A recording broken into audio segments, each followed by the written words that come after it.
کہ جناب آپ جو ہے اظہار خیال تو کریں تنقید کی صورتحال پر. اس نے کہا کہ اب تو لوگوں کو انگریزی بھی نہیں آتی ہے تو یہ اردو تنقید کا کیا حشر ہوگا.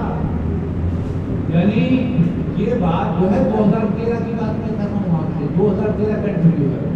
تو اب اس کا مطلب یہ ہوا کہ ہمارا میڈیا اور ہم لوگ یعنی اسی طرح چلے جا رہے ہیں جس طرح جس کے زمانے میں یہ چلے جا رہے تھے یورپ کے لوگ, ہم بھی اسی طرح انگریزی جاننے کے لیے جا رہے ہیں. اور لاف نیچر ہے یہ کوئی ایسا نہیں ہے کہ لاطینی سے ہی لوگ نکل گئے. 11ویں صدی میں وہ جو گال والے لوگ تھے, فرانس والے لوگ, رومن گال کہلاتے تھے, اور ان پر اثرات تھے سارے. اور 11ویں صدی میں جہاں سے زبان سیدھی ہوئی ہے ان کی, وہاں سے سیدھا ہونا شروع. انگریزی سیدھی ہوئی ہے تو سیدھا ہونا شروع ہے, ڈچ سیدھی ہوئی ہے تو سیدھا ہونا شروع ہوئے. ہم تو یہ بات کرتے ہوئے شرمندگی بھی محسوس نہیں کرتے. ہم کہتے ہیں کہ انگریزی کے بغیر گزارا نہیں ہے ہمارا. ابھی انگریزی سیکھیے, کس نے بنا دیا آپ کو انگریزی سیکھیں. اب جس شہر میں ہم ہیں نہ انگریزی آتی ہے نہ اردو آتی ہے. اب تو ہم گونگے اور بہرے اور اندھے اور لنگڑے ہو رہے.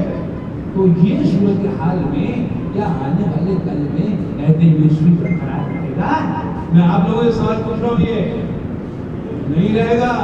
جو یوسفی صاحب نے جو اردو لکھی ہے نا, مفرش اور بہت ہی مطلب ہے کہنے کا جسے کہیں کیا کرا سستا ہے, اسے کون سمجھے گا؟ میڈیا پر بیٹھے ہوئے ہیں. معذرت چاہتا ہوں, ڈان کی صورتحال یہ ہے اس وقت کہ وہاں پر مڈل کلاس کے جو بچے کام کر رہے ہیں انہیں ریٹن آتا ہے, لکھنا آتا ہے.